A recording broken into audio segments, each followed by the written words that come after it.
I'm not going back out. If the fog doesn't lift and he pushes off, I'm staying here. It's the complete most ridiculous thing he's ever done. Hold on, guys, hold on! Keep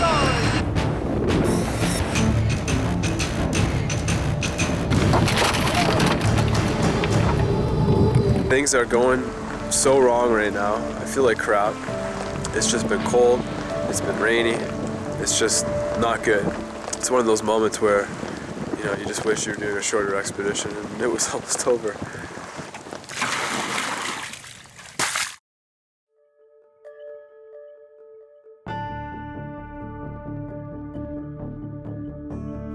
Brett's plan is simple.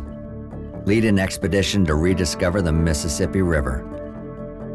Rowing past great American cities and into the forgotten wilderness of the American heartland, this 2,400-mile journey will push south for the Gulf of Mexico.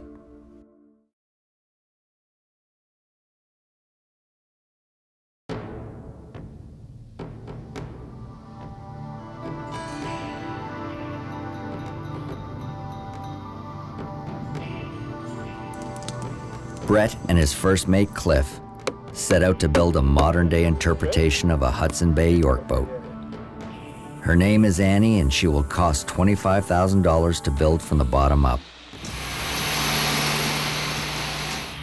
Using white oak for the frame and marine plywood for the hull, Annie will measure 32 feet in length with a 7-foot beam and weigh over 800 pounds empty. For over 200 years, the York boat dominated the waters of North America. York boats are stable enough to cross the Great Lakes, yet with a small draft and a flat-bottom design, they can navigate the shallowest of rivers. For navigation, Annie will be steered by a helmsman. With the addition of a centerboard and mast, she has a capability to be both rowed and sailed. The team's mission is to live and document the modern-day story of the Mississippi River. The mission supports a water-based charity in Baton Rouge, Louisiana, the Lower Mississippi River Keeper. If the team reaches the Gulf of Mexico, Brett will donate Annie to the River Keeper, marking the completion of the mission. The Mississippi River is the world's third largest river system, but it begins small and unassuming. As it crisscrosses through a series of lakes and wetlands, it resembles more of a stream than the mighty river it will eventually become. Brett and Cliff set out to drive Annie from Ontario, west to the Mississippi headwaters, where they will rendezvous with the rest of their team.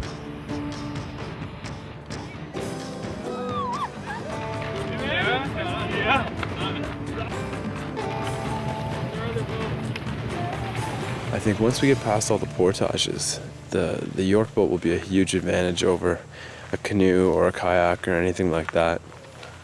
But no doubt, for the beginning, these portages are going to be tough.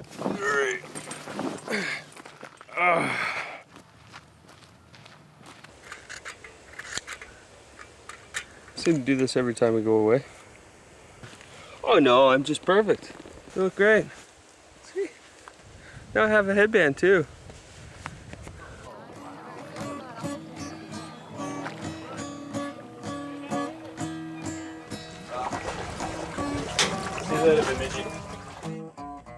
Joining Brett and Cliff is Kyle, the expedition photographer, Magnus, the Australian, and Sarah, the only female on the team.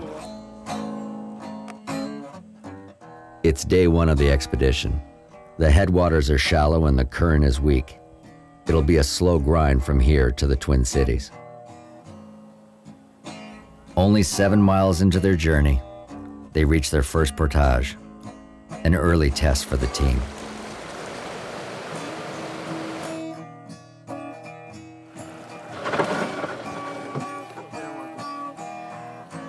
So not only do we have to pull the boat out of the water, we have to go up a gradual slope. Once we get to the top, would be a great tobogganing hill. To bring the York boat down, we have some nice big steps with gravel in between. clips attach the wheels into the 4x4 and it rolls.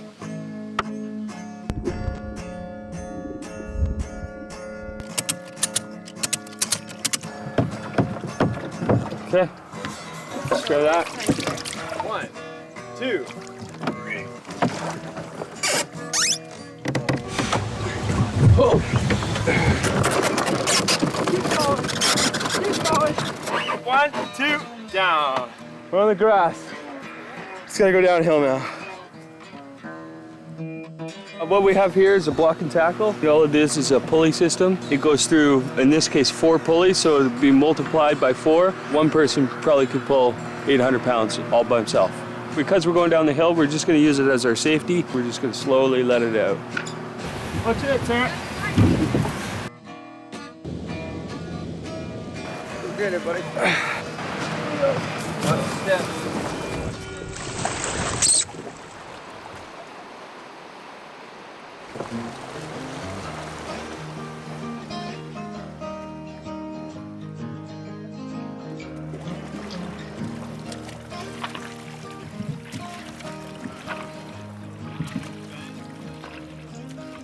There's something to be said about traveling on the water and something to be said about adventure and how it connects to our spirit as people.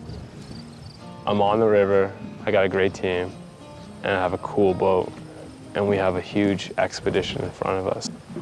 I'm on the Mississippi, Old Man River.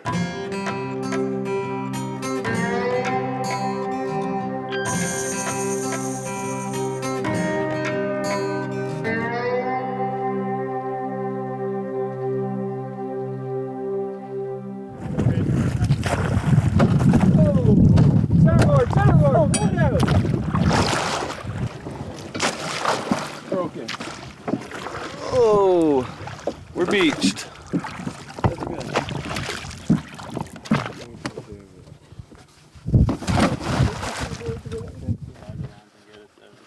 Broke a centerboard.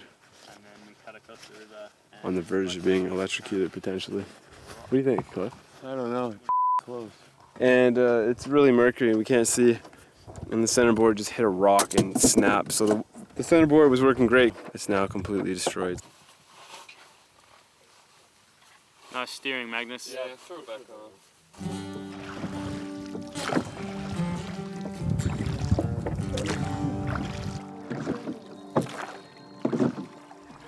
With their centerboard broken, this is not the break the team needed. Yeah, we broke our centerboard on a rock. Well, we got saws, everything here. Yeah, all right. Cool. Get your measurements. Come on in, man.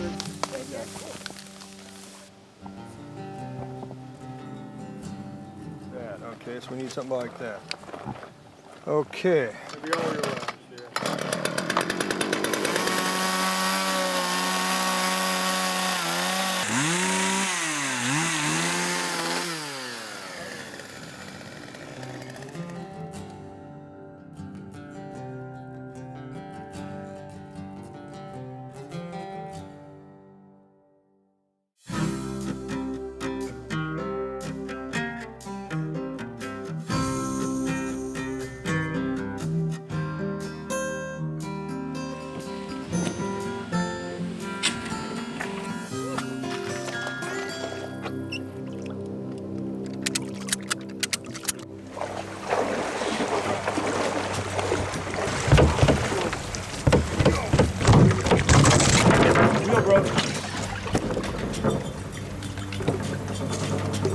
Well, just when we thought we were gonna get ahead of schedule, our axle broke and we have a flat tire. Our biggest concern is just damaging the bottom of the boat. I think eventually we're gonna have to get our hoist up somehow, patch, repair job, because the last thing we want is a hole.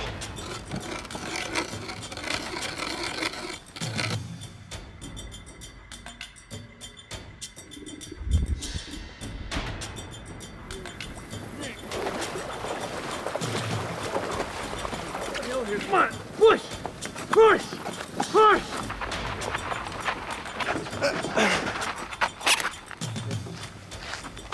Oh, the axle's holding up.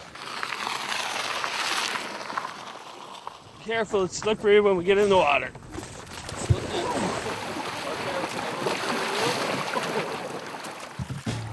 The days that follow prove even less productive. A dry summer and never-ending dams force the team to spend as much time on land as they do on the river. Brett acquires a second wheel to streamline the portaging, but he quietly begins to wonder if he underestimated the Mississippi River. I've never been down a river that's so engineered by humans, so there's no current. Every single minute is committed to either packing up, either moving on the river, or unpacking. Those are the three things we do. We don't do anything else. Feel the rhythm, feel the ride, get on up, it's photos time! I read in an email from Brett that said, the first bit might be a little bit slow because there's some portages. And I was like, oh, well, that sounds pretty good. Don't know what that is.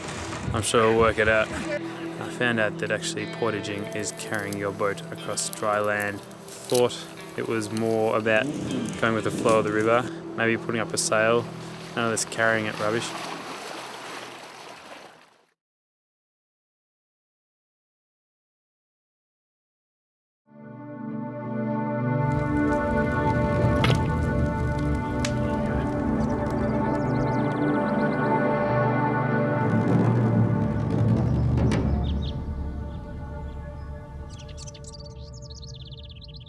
Clip whole water. Join back in, together boys, hard, hard, hard. Hank, how's the look up there?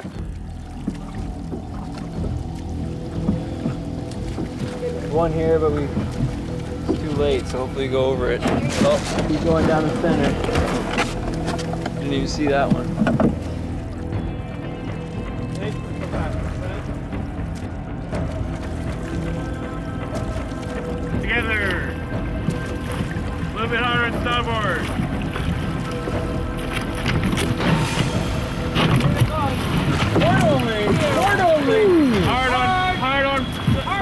Hard on port. Everybody together. We're running the rock.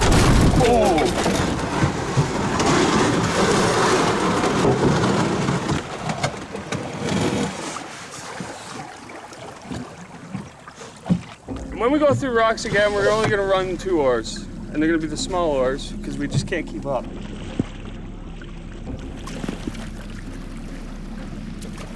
With over 2,000 miles to row before reaching the Gulf of Mexico, the team is well aware that navigating their wooden boat will continue to be a challenge in these shallow waters.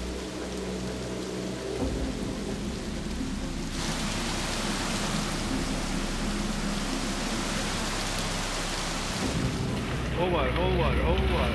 Good job, Nick.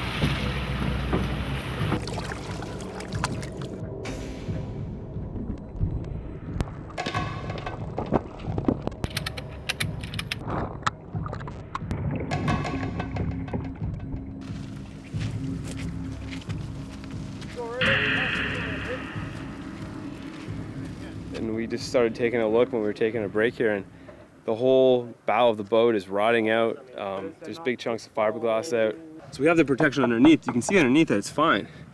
But you come into here, and this is just taking a beating. We got to reinforce the entire bottom of the boat. It's going to put us behind schedule a bit. The team catches the attention of local businessman Marty Johnson, who works near the river. Marty generously offers his tools and garage so the team can make the necessary repairs.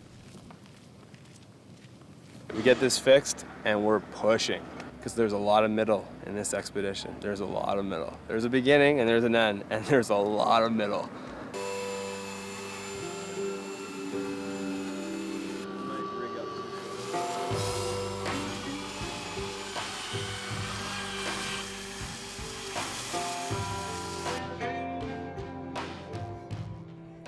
Already behind schedule, the expedition is put on hold.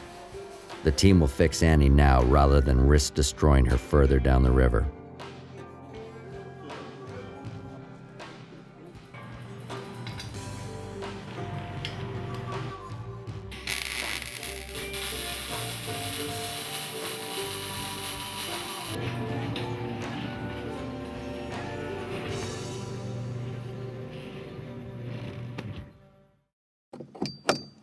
Okay, you can drop her down.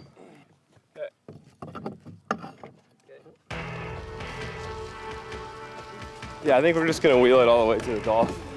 I think over the long run, it's the easiest way. With Annie reinforced and a new wheel system in place, hopes are high that better days are ahead.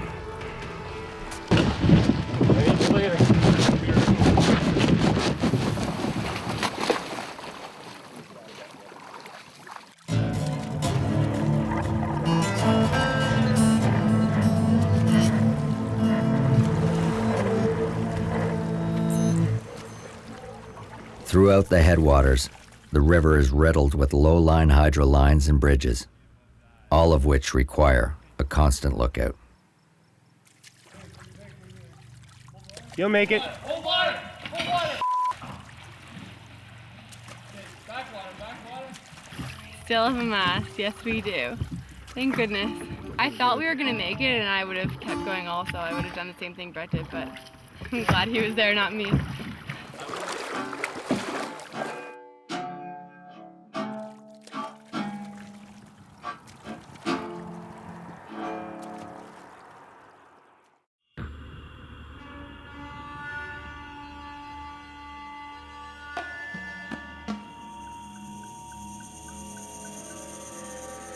We're in a maze of meandering Mississippi. It's just been a cold, damp day, and it's turn after turn, and you can't get any momentum. It's been a struggle today.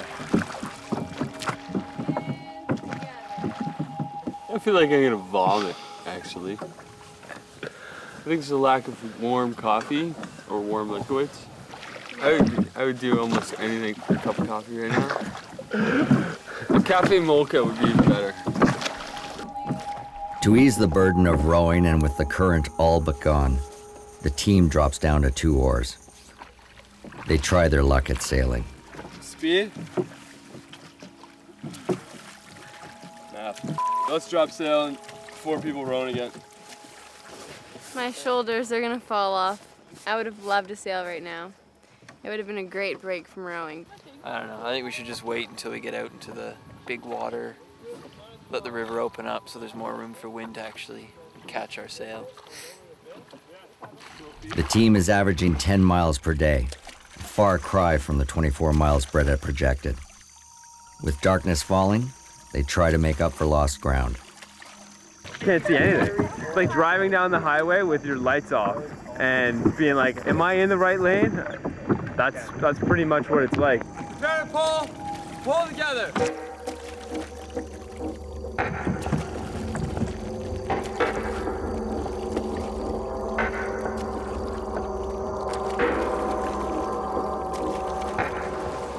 By midnight, a sudden storm has caught the team off guard. With increasing wind, they scramble for land in a race to set up camp.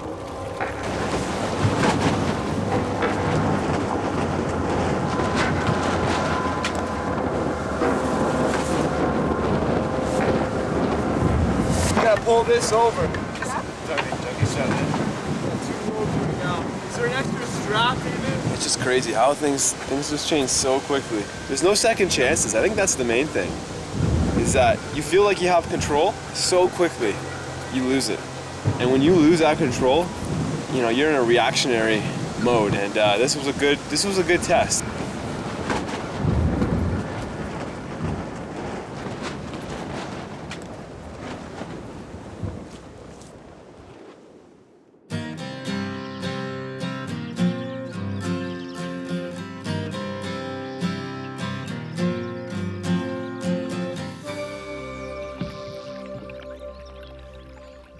The current finally begins to pick up. Hidden rocks present a new set of challenges. Hold on, starboard, hard on port! Hold on, guys, hold on! Go!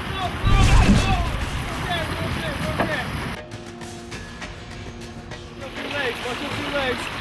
It's okay, we're okay.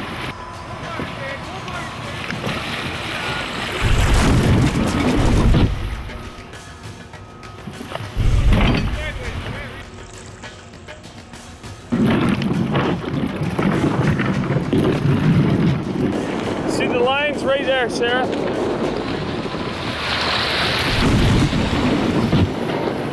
So there's just rocks everywhere and it's hidden usually underneath all this growth. So we've already had two pretty big impacts today.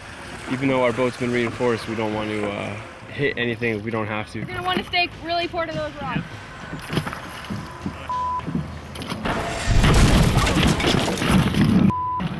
You rolling? Yeah. There's a big stem impact there. Good thing we just put the bulletproof vest on a couple days ago. Cause sure needed it today. Hard on starboard. Hard. Okay, now together. Everyone jump in. Hold water on starboard. Hold water on starboard. Rock. Left. Left where? Hold. There's one. Okay, keep going. Keep going. Keep going. Big hit coming in.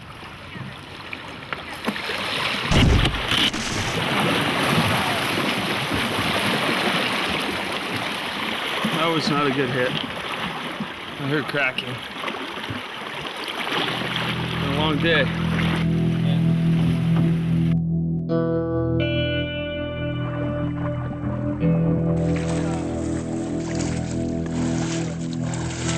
It's the longest day of our river lives. We'll be there by the time it's dark, hopefully.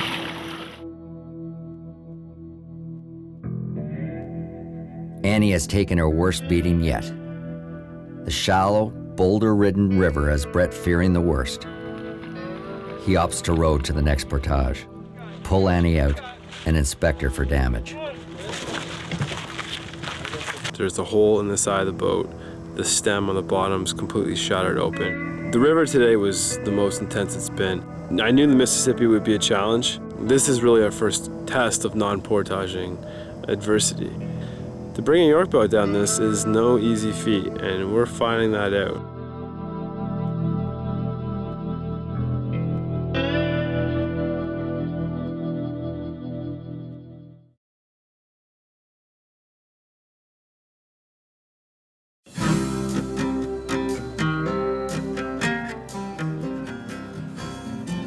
The team catches another break. Brett realizes they are camped beside Larson Boats, a pleasure boat company that has been building boats for over 100 years. A phone call later, the president of Larson's has offered to fix Annie, free of charge. Our boats are still on top of the water. Sounds like yours is going under. I'm Brett. Hi, Brett. I'm Brad. Hi, Cliff. Nice to meet you, Brad. Hi, Sarah. We had a big impact. We're doing about 7 miles an hour, and the seaweed's just covering all the rocks, and you can't see it, and we just went straight into it. Are you thinking that you want us to glass up to your water line here? If you would be more than willing to do that, that would be awesome. Sometime I'll give you a holler. Awesome. Okay. Awesome. Thanks, Brad. All right. Appreciate it. You bet. We got to get you back on the water.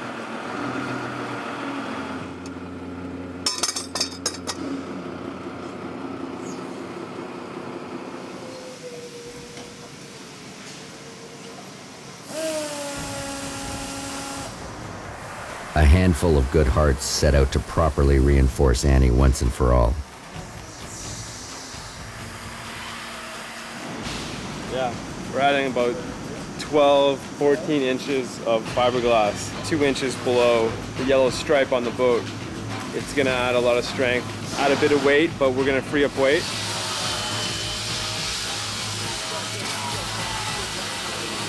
This is what we needed at the beginning.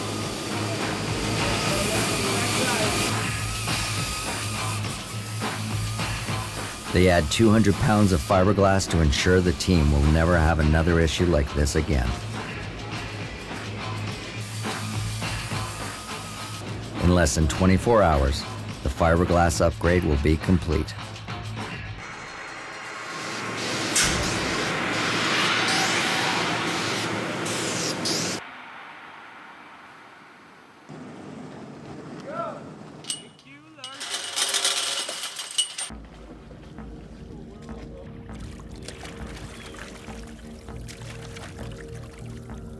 Now, 25 days into the expedition, and 10 days behind schedule, the team resumes their push south. 4 days downriver, they will face their greatest obstacle yet.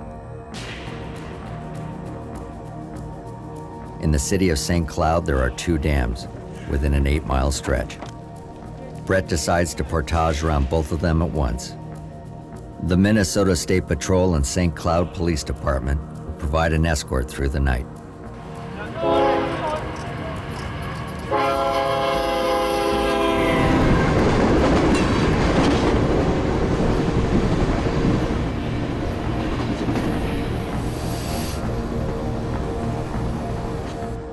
If you ever wanted to get in shape, roll a York boat for 8 miles.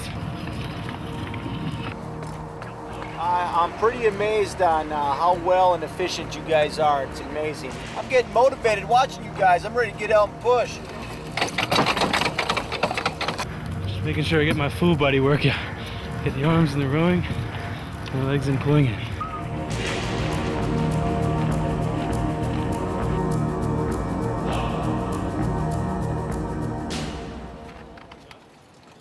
Give this to my boy from Australia. The hat? The hat. Are you serious? Really? Does it fit? Nice hat. You're welcome. Have a good night. You too. Take care, guys. Nice work.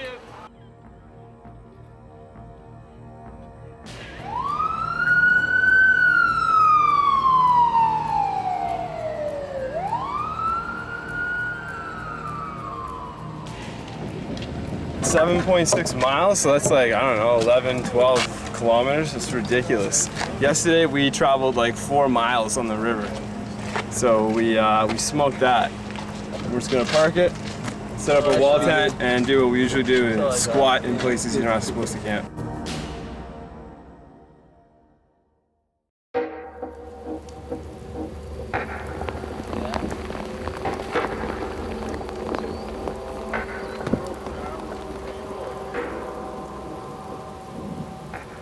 With 3 days travel to reach the Twin Cities, expectations are high. The city is home to 3 million people and marks the end of the headwaters.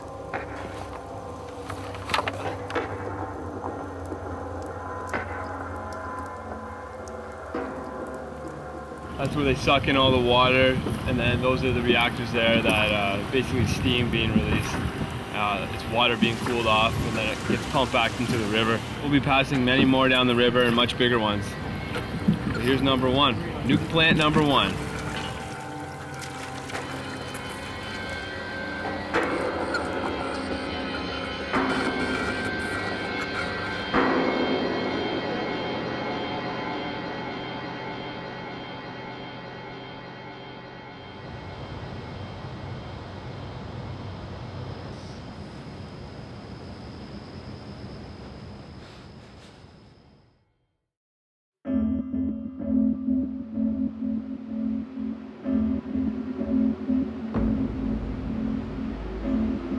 But it's a completely different river now. We're in the city of millions of people. The wilderness is far, far away. We'll be back in it one day. We'll be back in small town America. But for now, we're in Minneapolis, and St. Paul's just down there. But when we just were coming in last night, there's lots of industry, and we saw our first barge go by and a couple tugboats, and I mean, we're in the shipping channels now, and the dangerous part begins. And now we have tankers, we have tugboats, we have barges. It's going to be really interesting to see how we adapt. The team approaches the first of a series of 30 locks and dams. Stretching from the Twin Cities to St. Louis, the locks and dams control water levels so tugboats can push corn, coal, and chemicals to world markets.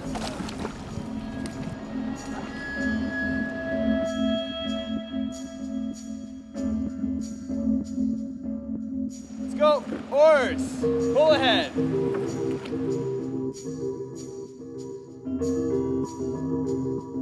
No turning back, folks.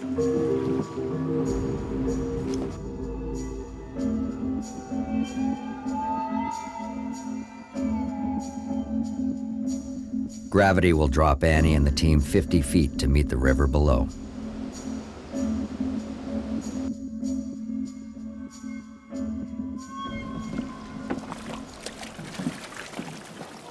That was my first lock experience, so quite enjoyed that.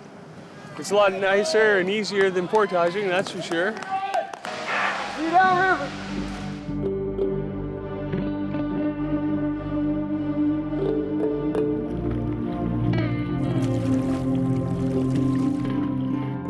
The team has officially reached the next leg of the expedition. They prepare to raise the sail. Hopes are high that smooth sailing is ahead. Attaboy. Feels good to be out on sail. Finally. Sail looks good, eh? Favorable winds combined with a steady current has Annie traveling at a respectable pace.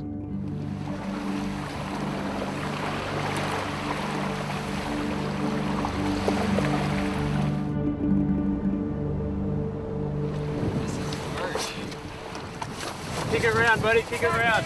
That way, that way. Hours go by. The wind grows in force. Old Man River's about to teach the team another lesson.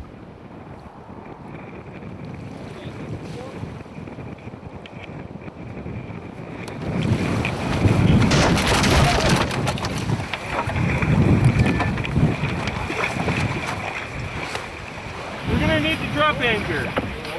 Oh, we just broke our stick. We might be able to sail if we can chop her down. Keep pulsing, or prepare to pull together. With their masts snapped, strong winds hammer the boat. Brett pushes the crew on, determined to reach the next lock to escape the strong winds of the open water.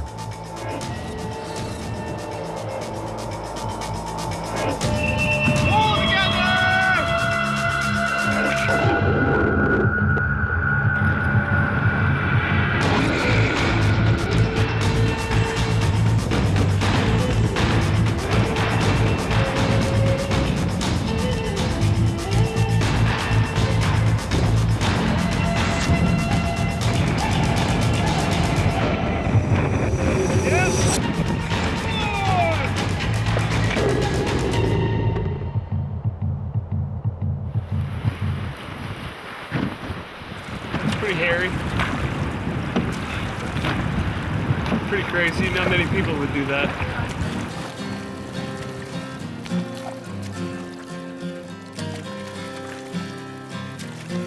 With the first good beach in sight, the team makes for shore.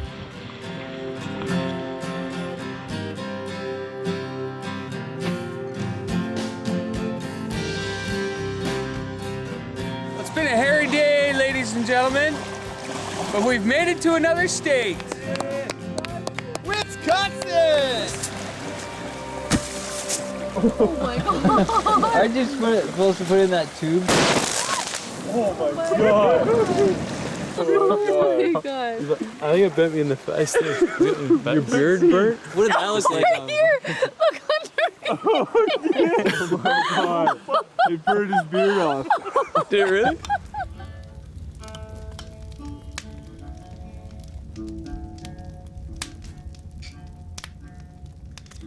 River bread. It's called that. I've never really made bread before. Seen it made. But I just love it so damn much that I just want it to be good.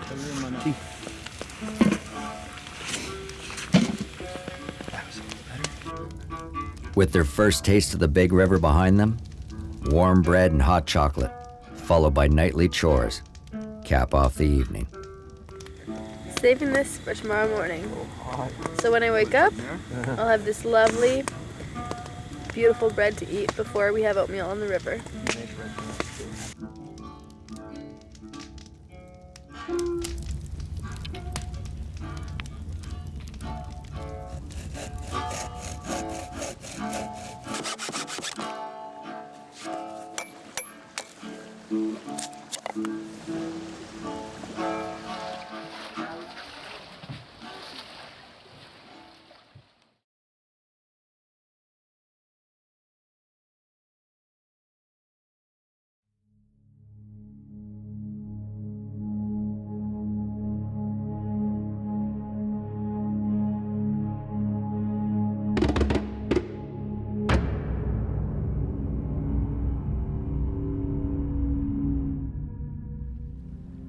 "10 miles to the south, the team will make a quick landing at Prairie Island, the home of the Lakota Sioux.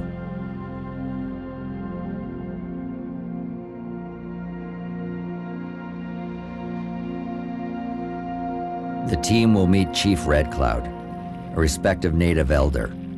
He will bless their journey with a smudging ceremony.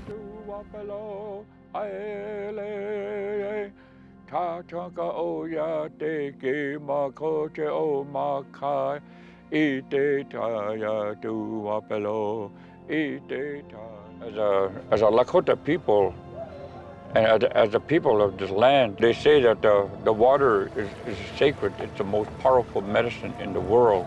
We cry water coming down, you know, the tears of happiness, the tears of sadness, the tears of loneliness, all of this, it's all water.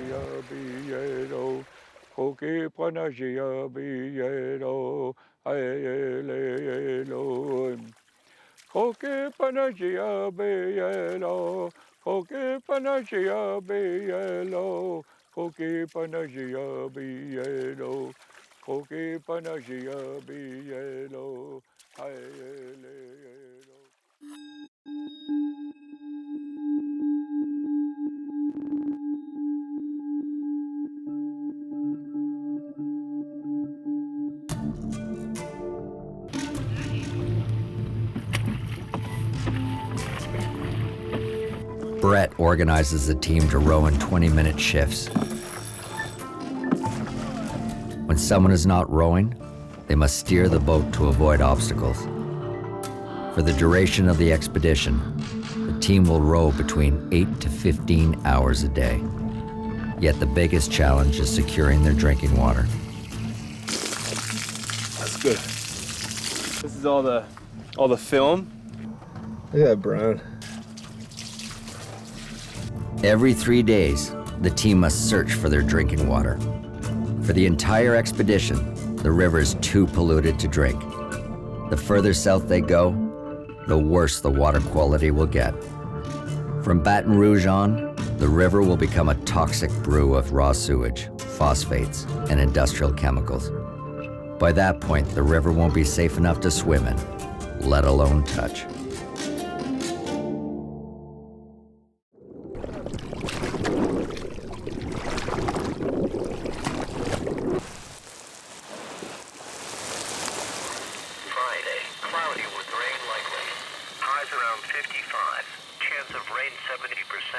Yeah, it's pretty cold. I didn't think it'd slow us down this much though.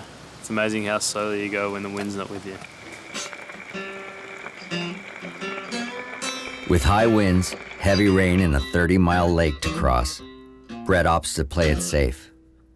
With the expedition on hold, he goes fishing with a commercial fisherman. Today's kind of a bad day with the wind. We'll see what happens. It's going to be a brutal net pulling, let me tell you. With over 120 species of fish native to the river, it has long been a rich fishery for both commercial and sport fishermen. You gonna eat it right now? Yeah, I'm going to eat her.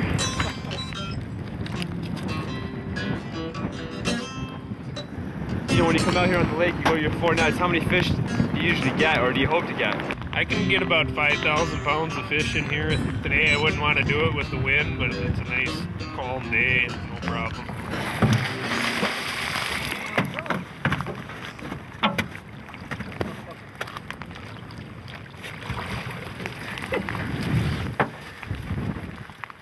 That's a $20 fish. Don't want to let him go. Flathead catfish.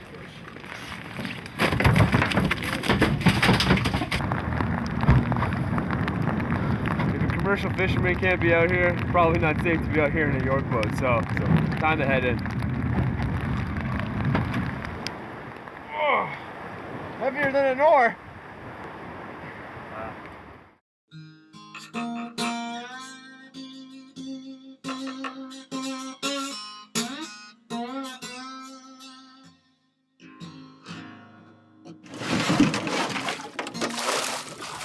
We got 18 miles to cross a big lake like this, so when we got calm weather like this, we want to take advantage of it. But completely different lake than it was yesterday. You know, obviously you got to make distance when you can, but there comes a point too when, you know, there's no point of going out there and being beat around by the wind when you're not going to make any distance. Pull together!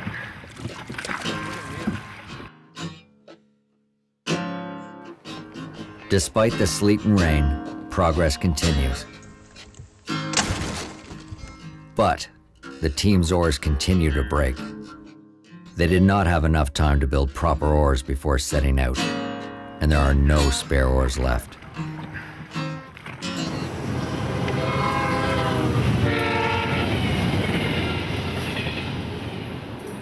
Word of the expedition is spread down the river to Illinois. Riverkeeper Art Norris and his friends at Native Woods set out to craft authentic 16-foot Douglas fir oars.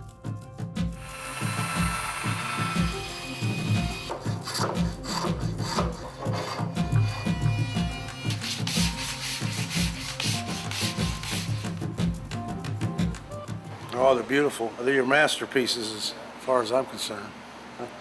But anyway, they're an oar and mast to be proud of. I think they'll carry you on down there good, and pleased to do it.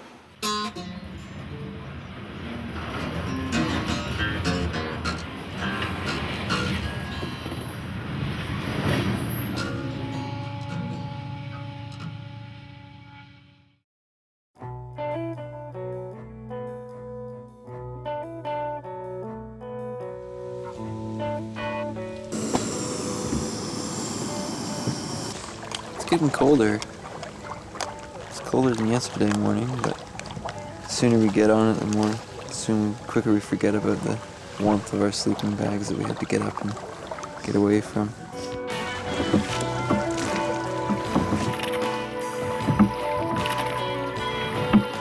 With new oars on the way, Brett opts to make their greatest push yet, row 60 miles in one day.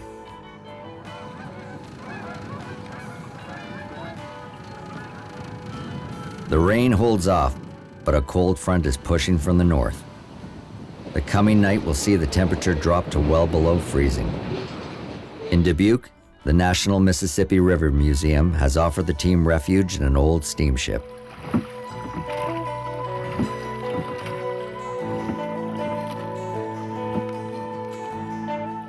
After 20 hours of rowing, by 2 a.m. the next day they have rowed 60 miles, more than doubling their previous record. Exhausted and cold, the team's confidence is at an all-time high.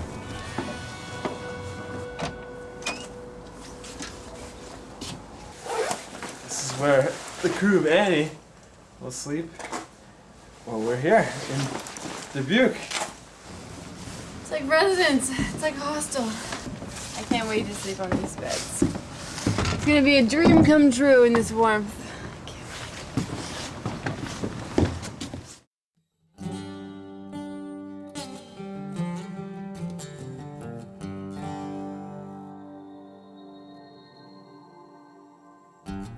As the team waits for Art to deliver their oars, Brett takes the opportunity to meet another river rat, Ike Hastings, a local legend who built his own paddle wheeler.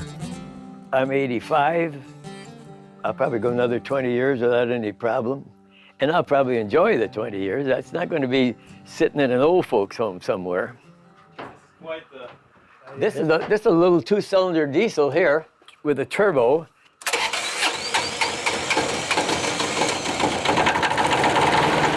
And I go to sleep. As you drive? Oh, quite hundreds of times. You don't sleep long though. You go to sleep and all of a sudden, whoa! It's just like running an outboard, reverse. Any speed you want in reverse, any speed you want forward. If you work your buns off coming down the river the way you guys are doing, it's something that's going to stick with you all your life. It's the best thing you could be doing. It shouldn't be just we remember old steamboat pilots, for cripe's sake. We need people today that think this is a great adventure and are doing it.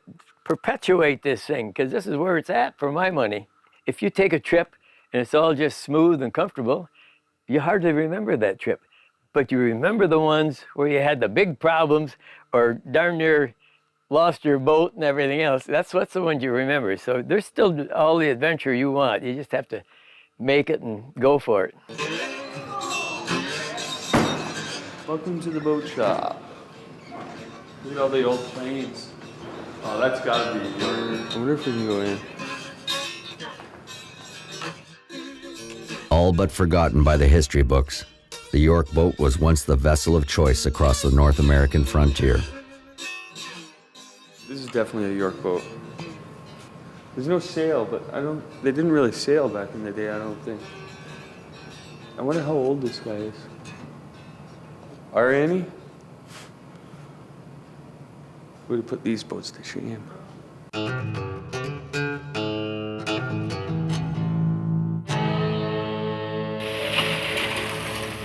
lot lighter than I thought they'd be, that's for sure. But... Oh boy!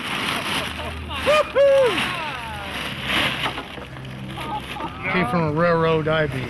And the first place that the railroad crossed the Mississippi was right there where them beams came from. So for these bridge beams to be a part of that, and then a part of your expedition is just an incredible, really neat story. Holman River, I grew up on it. I swam in it as a child. I think they're the veins of the country, and I think they're like our lifeblood. You can get a job, you can make $1 million, but if your environment's destroyed, what do you have? I mean, what's there to enjoy? It's incredible risk. You're putting it all out there and you're taking a big chance on a little wood boat. Very few would go to the effort. And then there's very few that would do it without a gas engine. It's the greatest thing for that wood to be used for that, a railroad beam, to help you get to the Gulf. I think that is the neatest thing. It was meant to be, I believe.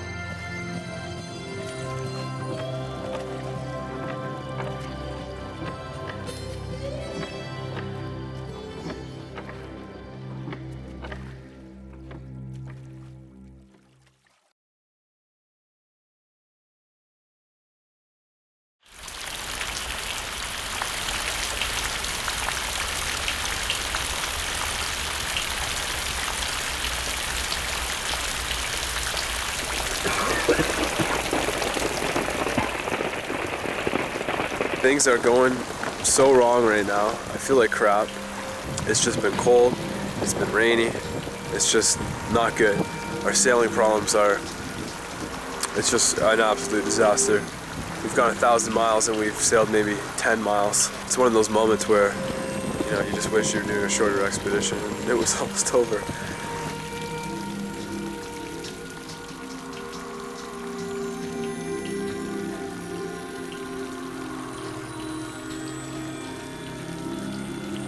Kick her sideways and paddle against the current.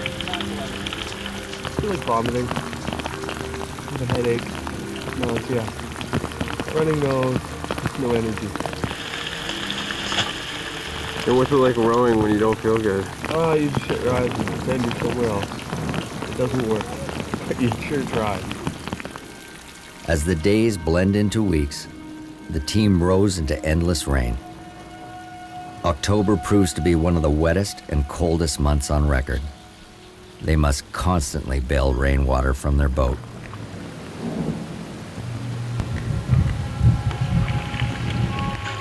The dampness soaks into their bones. Sickness follows. Morale plummets. Rowing is the only way to keep warm.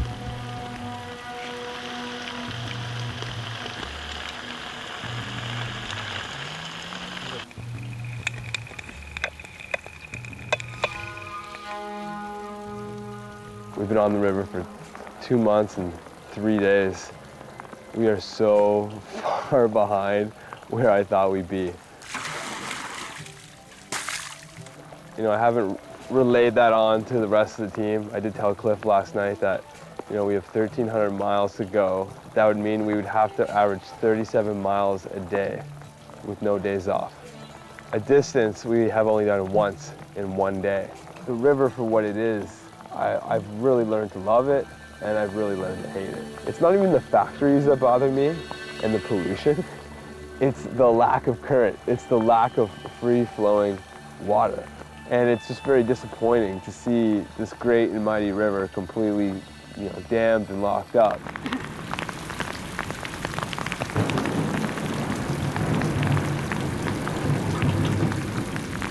Okay, let's get ready to row here.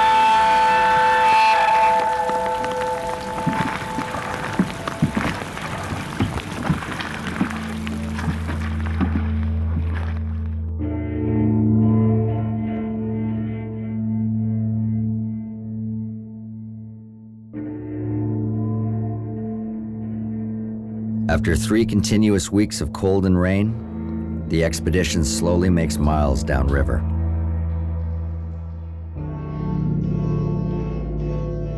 Brett knows he is pushing his team to the brink, but he has no choice. They are weeks behind schedule. Holy smokes. Maybe that's an Asian carp. Because I had a fish jump right back here behind me a second ago. It is an Asian carp. It scared the Asian carp? Oh my god. Oh my god. Oh my god. I can't believe you just hopped in the boat. Wow. That's hilarious. Look how slimy he is. Oh, he's gonna die. Good. No.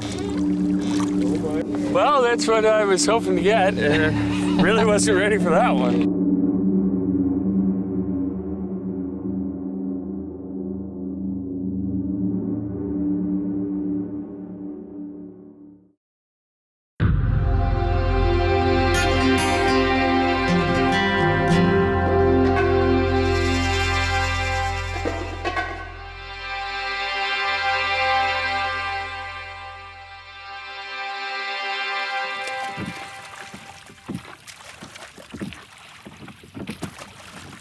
The sun finally returns.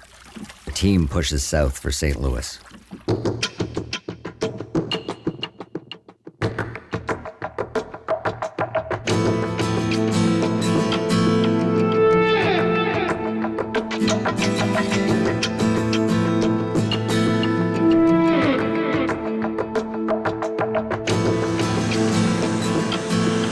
And we're just about to go through our very last lock, and then it's free water from here all the way to the Gulf of Mexico.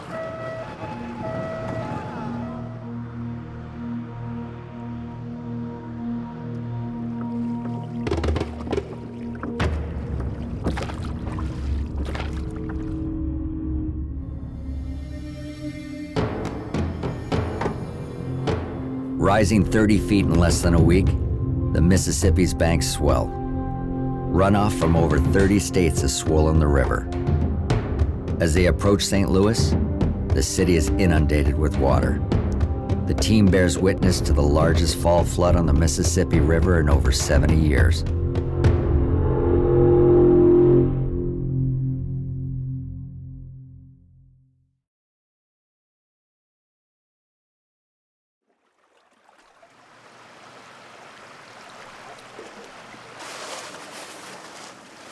I guess we've been told we're riding the crest of a beautiful wave of current that's making its way south.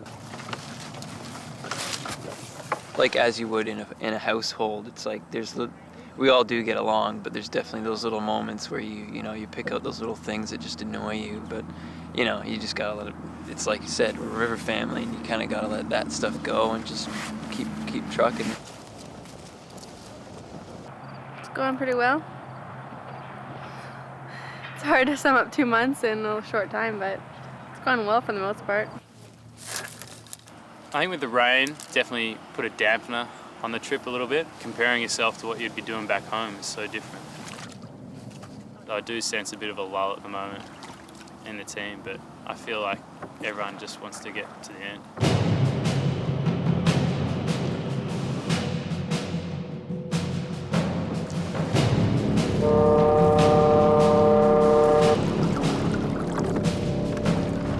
Annie and crew row through the port of St. Louis, humbled by Old Man River.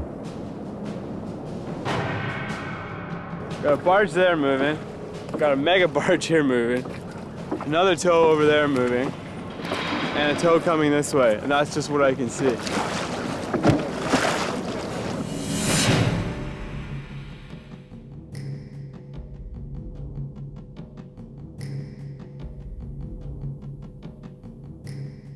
So even though it's been raining lately and we've been going through the rain and it's been tough, that's the whole reason why we have this incredible strong current right now. And when we're not rowing, we're doing like 4.5 miles an hour. And when we are rowing, we're up to 6-7 miles an hour. So that's a far cry from doing 2 or 3 miles an hour, which is what we've been used to. Another pull, another pull. Backwater on starboard. Backwater, everyone. Backwater, backwater, backwater, backwater.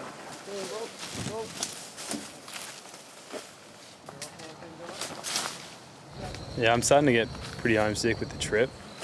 There's small things in life you really appreciate, and I know they'll be there when I get back, but right now it's just sort of like, man, what I'd love to just sit in front of the couch and watch some football. A couple months now with everyone. You know, your patience gets tried. I might end up snapping or saying something, telling somebody off. I don't foresee me being homesick either.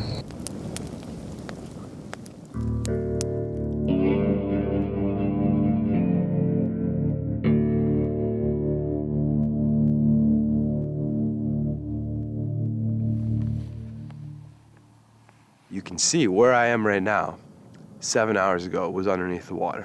I had to keep moving the boat out last night just to make sure Annie didn't get beached. So that's our danger now, is that the river's come up so high so quickly, and now it's gonna be dropping. So you pull in and you're like, oh, I found a good campsite. Then you wake up the next day and your boat is completely out of the water. All the buoys in the water, the green and red markers, they're all out of whack. So they're on this big concrete slab with a chain, and the currents shift them all around. They're all over the place. We have no idea, you know, where they are half the time. You're going down the river and sometimes they just pop up. You hit them and they're gonna flip your boat.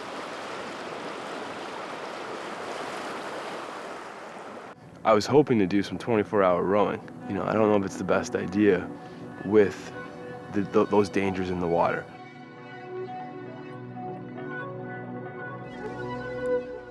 With the river so high, all low-lying areas, from parks to parking lots, are completely flooded out.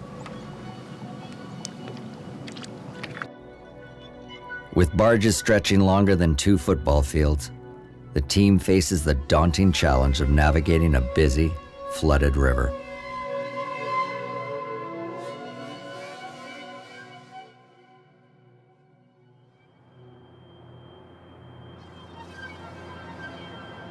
Sheer power of the river and how much it can go up and down as we're seeing now with the flood state.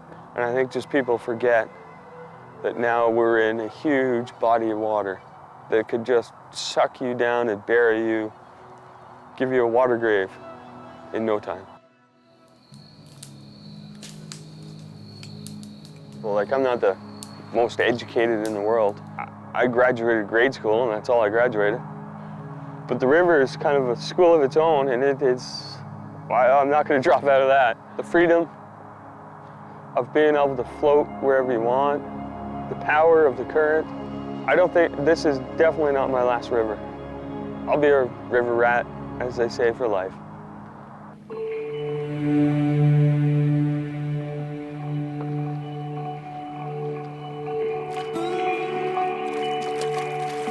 The current is strong and steady. After months of slow progress, the team is now averaging 40 to 60 miles per day. With such massive distance, Brett hopes to get the expedition back on schedule and enjoy the journey in the process.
I hate mornings. Why do you hate the morning?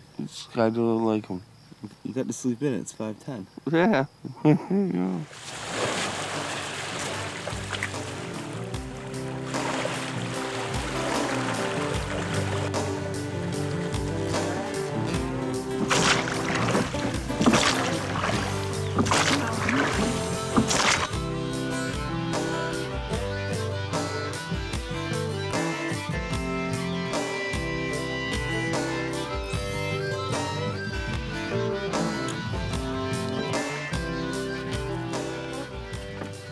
experienced our first big giant oxbow today. We got back up to 9-10 miles an hour after battling in the morning, early afternoon. We took an hour siesta today, which seemed to help get some energy back into us, and the wind died down when we got back out.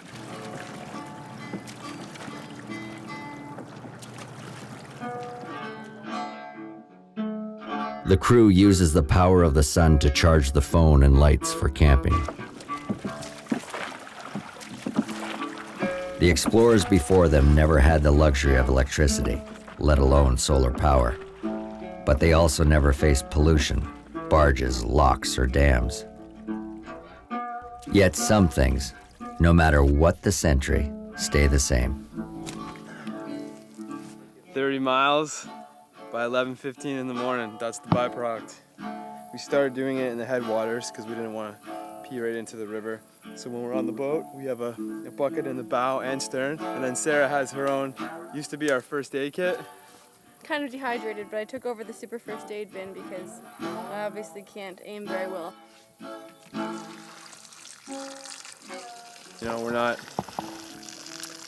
impacting the river any more than we have to.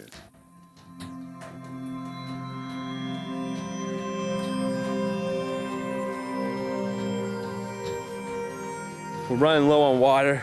It's just an absolute challenge all the time to keep our water levels up, to make sure we're drinking enough. And we're on this freshwater river and it's too polluted to drink. And you just gotta wonder what it's like to live beside this sometimes.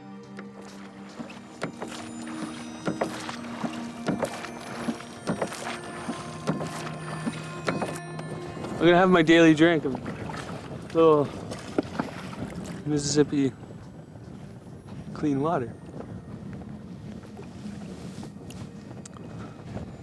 Tasty. Tastes like our water jugs, plasticky.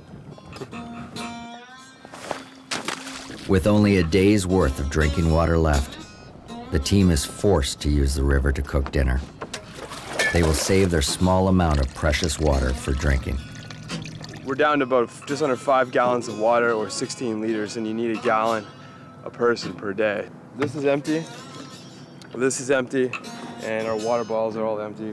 Getting water will be, I think, one of our biggest challenges from here on in. So there's all the dangers, but then there's the reality that we always need water.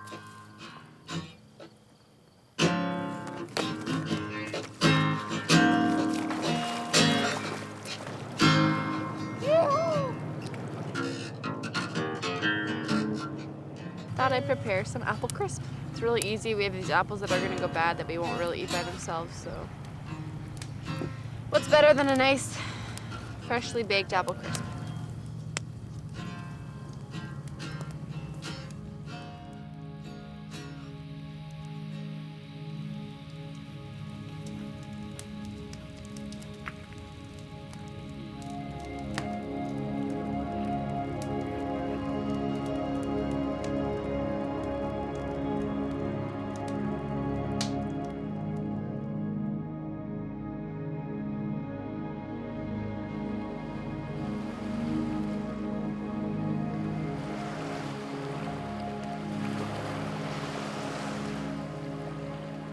I'm loving the river right now. I don't know, it's just something about it. It like lost its Mississippi feel for a bit for me, I think, and now it's back.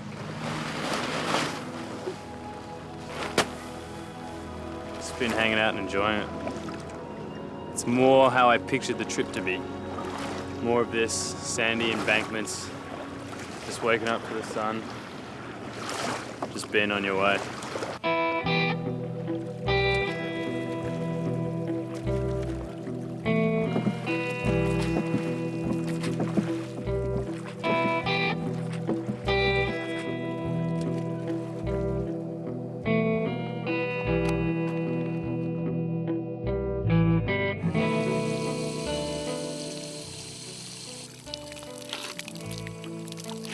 I'm not really a toxicologist, but it tastes fine. But I mean, all the bad stuff you can't taste, so.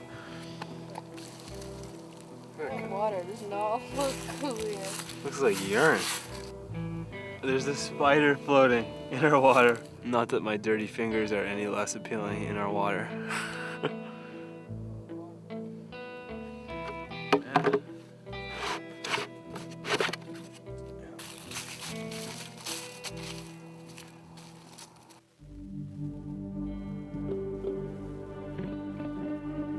With their drinking water refilled and traveling at record speeds, the team will arrive in Memphis, Tennessee in less than 2 days.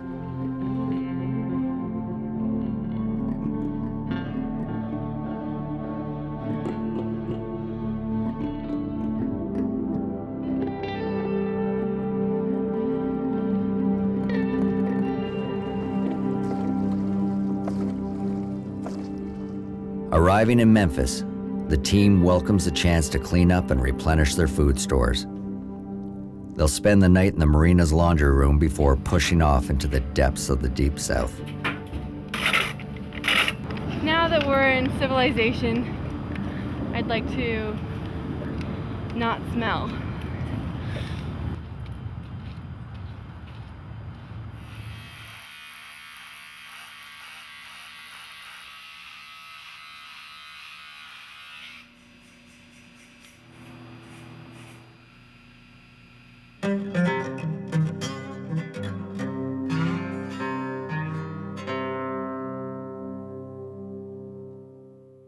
Organized all of our meals for the next 3 weeks.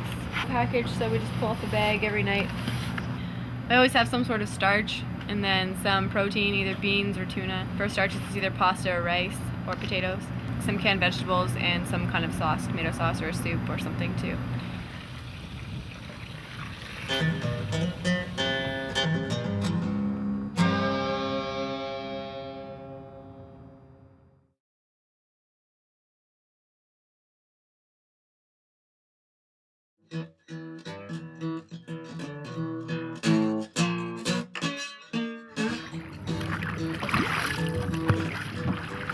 Pushing south, the days blend into weeks.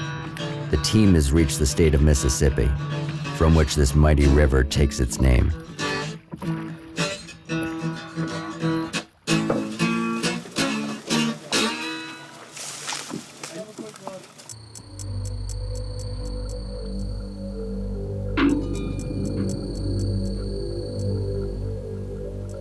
Sarah and I have gone on a recon mission to the cotton fields of Mississippi.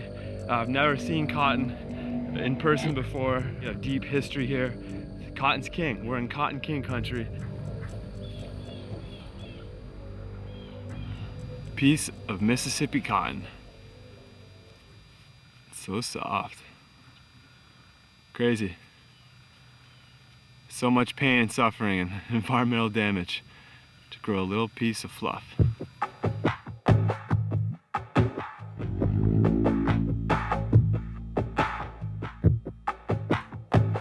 Only 200 years ago, the Mississippi resembled the Amazon River. Before the fields of cotton, soy, and corn, over 20 million acres of bottomland swamp dominated this region.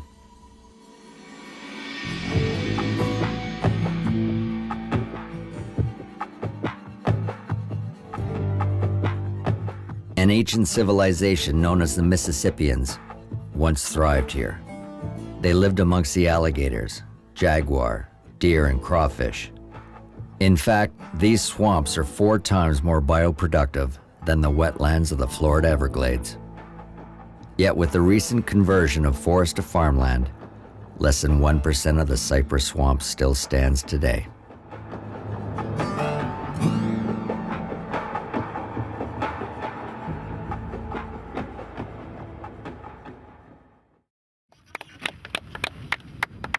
Happy birthday to you. Happy birthday to you. Happy birthday, dear Sarah. Happy birthday to you. Prepare to row. Row together. And that was the birthday. Get rolling. People always give me credit because I'm the only girl going down the river with 5 guys. But I don't deserve any more credit than you guys because I'm doing the exact same thing that you're doing. Like, we're 6 people going down, not 5 guys and a girl going down the river.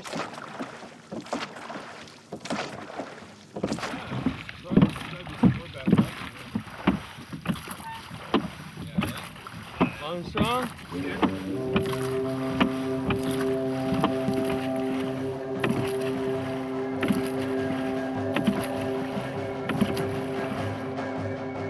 From the onset of the Civil War, control of the Mississippi River was strategically critical to both the Union and Confederate forces.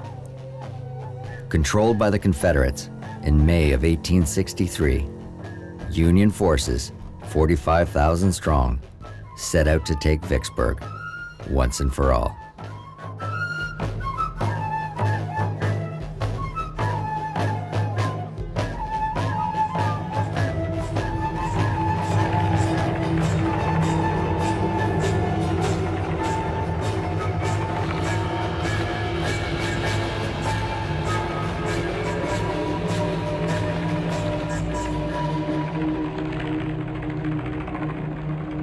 The war can never be brought to a close until the key is in our pocket.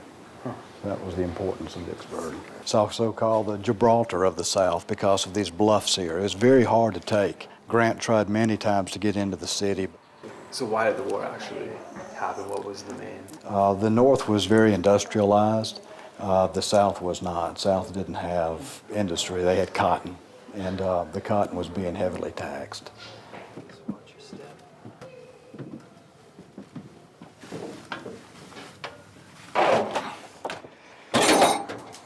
All right, come on through here.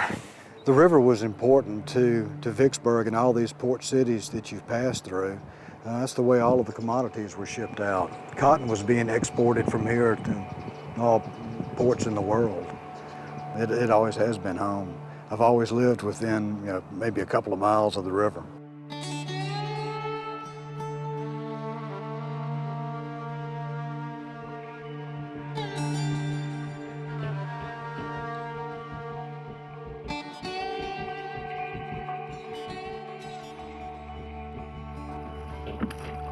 The expedition is behind schedule.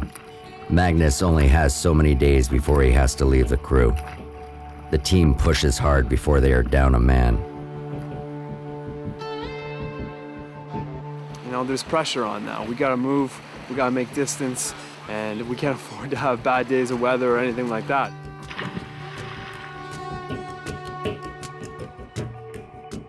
I was crunching out my notebook, just trying to figure out all the dates. As of now, it looks like the expedition's probably gonna go 2 weeks longer than I thought. You know, Magnus has to leave by the end of the month or before, so we have a huge distance to cover in an increasingly shrinking amount of time. It's nearing the end of the trip, and Magnus is leaving soon, which I'm sad about. Him and I are good buds, and I'll be really sad to see him leave. Why wouldn't he do the 230 more miles? Like, why would you give up? Our trip is gonna be completely different without him. It's gonna change the whole dynamic of the team. I know you got a timeline, blah, blah, blah. Change it. I mean, this is one trip in your life that you'll never do again. Change it.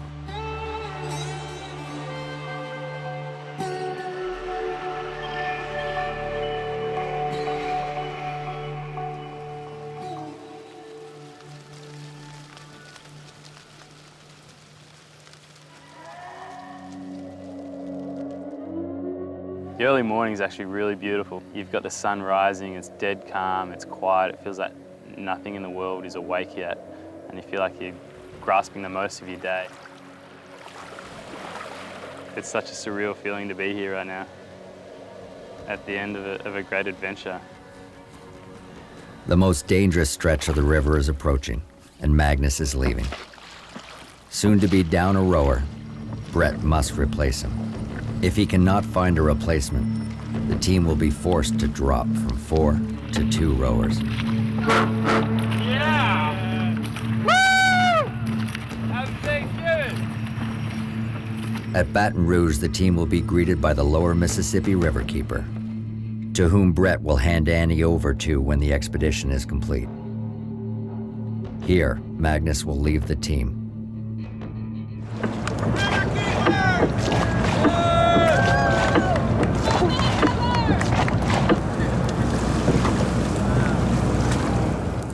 loved the river all my life.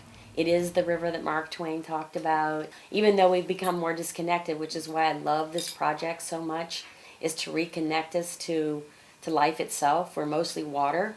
It's a dream come true for me. Absolutely. She's a beautiful boat. I'll miss her. See Annie? Going down, maybe.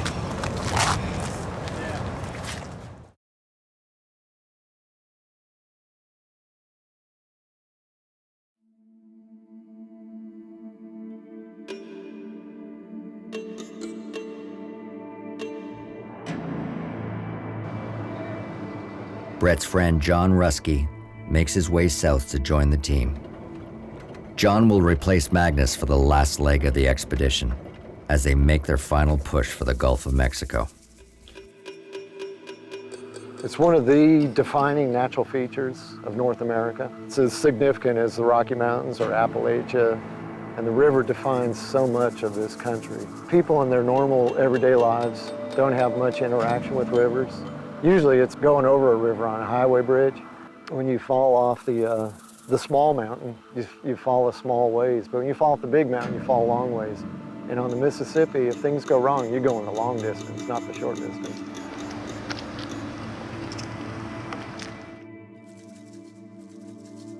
I feel a lot of confidence in Brett. I trust his experience beyond his years. Of course, I know that between Baton Rouge and New Orleans is, to me, the most dangerous part of the river. So you're riding the back of the dragon. I'm anxious to get to the Gulf of Mexico. Just anxious to get to the end and complete the journey.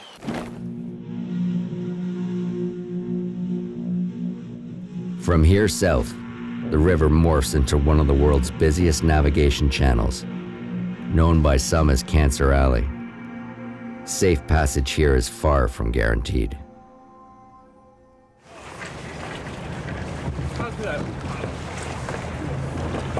Prepare to pull! Pull together! We're rowing and we just went past 4 big tankers. Pretty wild. They're all from a bunch of countries that no one's ever heard of. And they're enormous. They're like floating cities.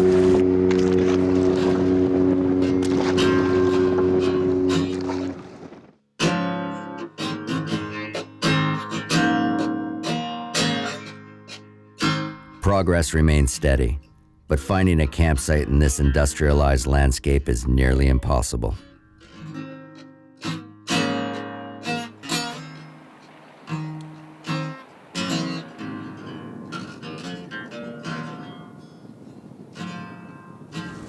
Evening swim, anybody?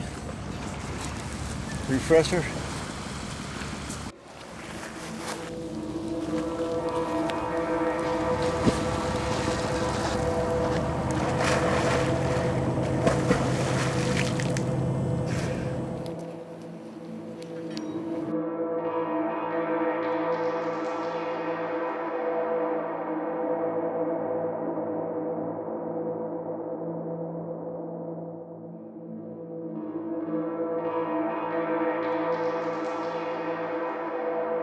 Yesterday we're rowing down and we're trying to find a place to camp, and there was a discharge, little pool, and I turned the boat in, and there, beautiful pelican hanging from fishing line, upside down.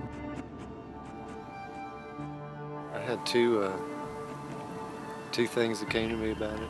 It was incredibly grotesque and disturbing to see that. But it was very beautiful at the same time.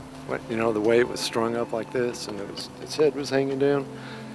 But just the shape of the wings and the way the head was laying down. It was a beautiful shape too at the same time. There's no bird that flies like the pelican, and to see one just hanging from a tree was so heartbreaking. And it just really symbolizes what this landscape is like. It's, you know, it's the human machine versus nature.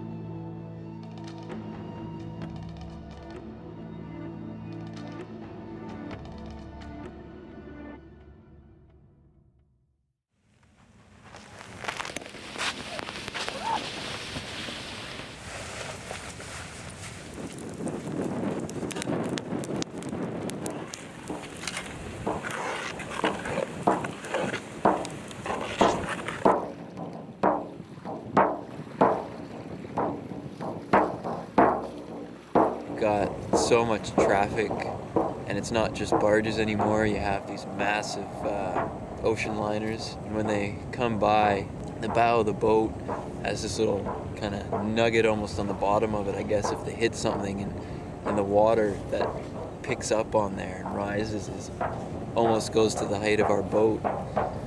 It dwarfs you. It dwarfs you pretty good, you know. I look back and I don't really wish I was back anywhere. I really enjoyed each section we were in, and I'm really interested for what's next. I'm in awe of all this. And at the same time, I know how close we are, but it's not over yet.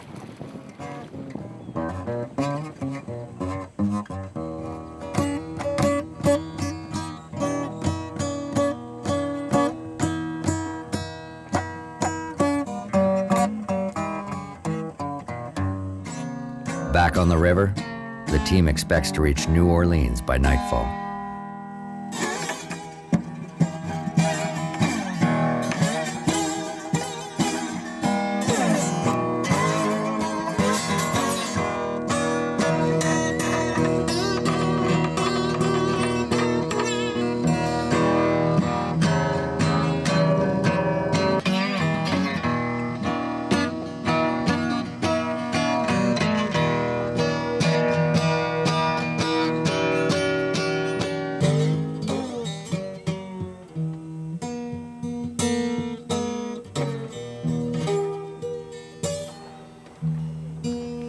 Only 10 miles from the historic French Quarter, the team makes camp in a boggy mess, squeezed between the river and the levee.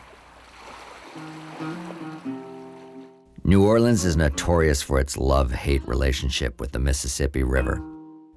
The levees protect and at the same time make the city that much more vulnerable to disaster. Right over here is a hospital. The levee's right on the other side. I'm just gonna show you where we are in relation to the river and the levee. So it's just so crazy that the river is higher than the city. So the levee is the only thing that separates the mighty Mississippi from New Orleans. So you can see why New Orleans is so vulnerable.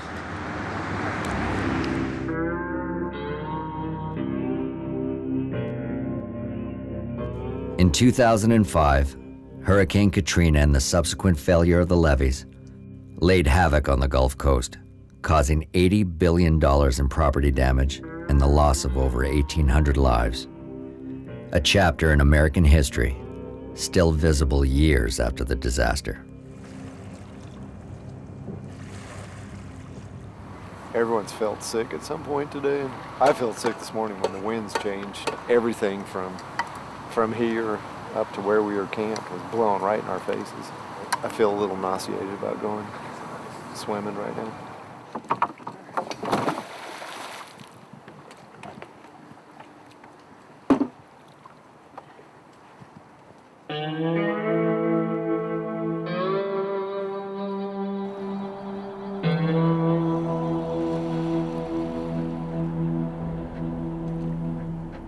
It was kind of a wake-up call to know how small we really are, how big the ships are. I was nervous the whole time, coming through that ship traffic. I'm looking forward to the end of the expedition, but no, I'm not really looking forward to going home.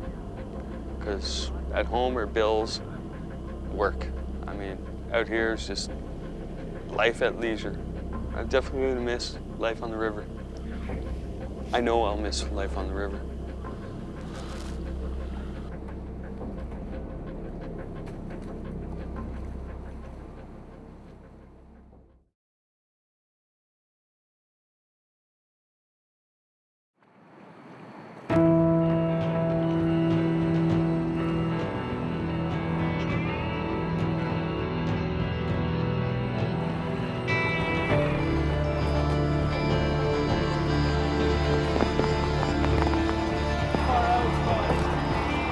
Well, right now it's raining and it's really foggy, so it's going to be hard for big ships and barges to see us. So we just got to be alert. I mean, you can see about pretty good about half a mile ahead of you. After that, it's just white. With a major storm system pushing north from Mexico, Brett knows his window of opportunity will soon disappear.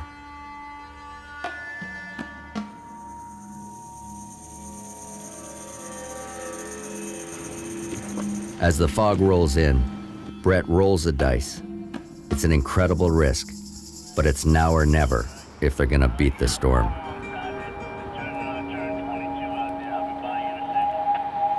Water on port. Full on starboard. Backwater on port. All right, yeah, I'm going alongside it to turn 22 out there. I'll be by you in a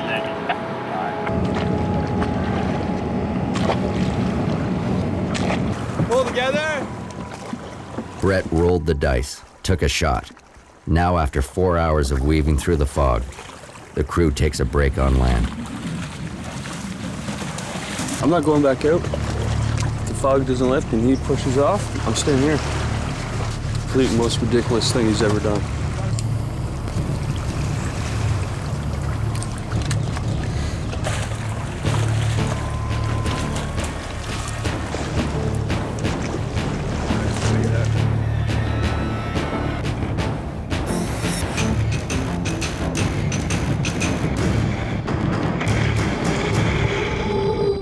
The fog moves on, but southern winds and 4-foot waves have made the river equally daunting. Stubborn and determined, the team pushes south.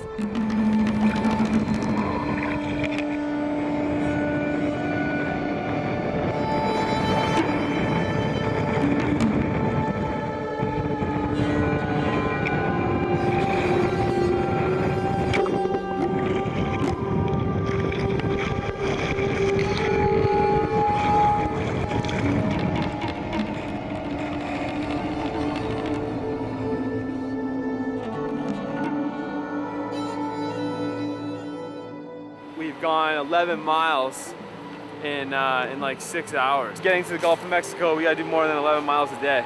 And today we really accomplished nothing.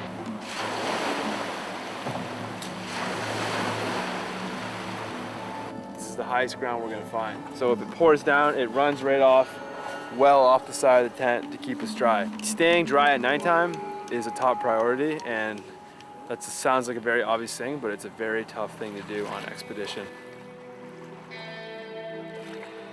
Yes, I'm looking very forward to completing the journey. I can't wait to finally accomplish our goal after everything we've been through.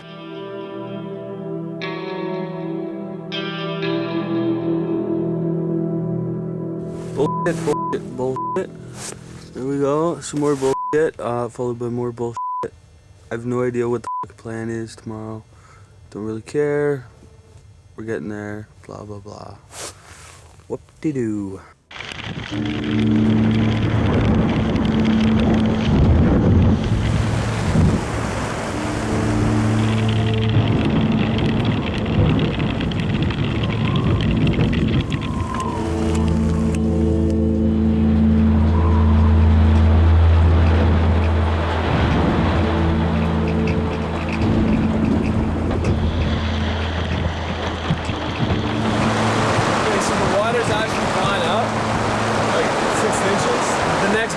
That comes in, there's a good chance it's gonna come right into the tent. It's a fucking bullshit ride. It's just the wind coming off the river. That's the stupidest comment he's made on the trip. Fucking break that. I'm not happy. The river has suddenly risen. Brett fears the next big wave could flood the tent. He orders everyone out of their sleeping bags to wait out the night. Strong winds, lots of lightning. Not the best weather for the end of a trip, but you wouldn't think you'd make it to the end without one more test, would you?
20 years from now, you will be more disappointed by the things that you didn't do than by the ones you did do. So throw off the bow lines, sail away from the safe harbor, catch the trade winds in your sails, explore, dream, discover. Mark Twain. So after 110 days, 10 states, many trials and tribulations, we've reached the Gulf of Mexico.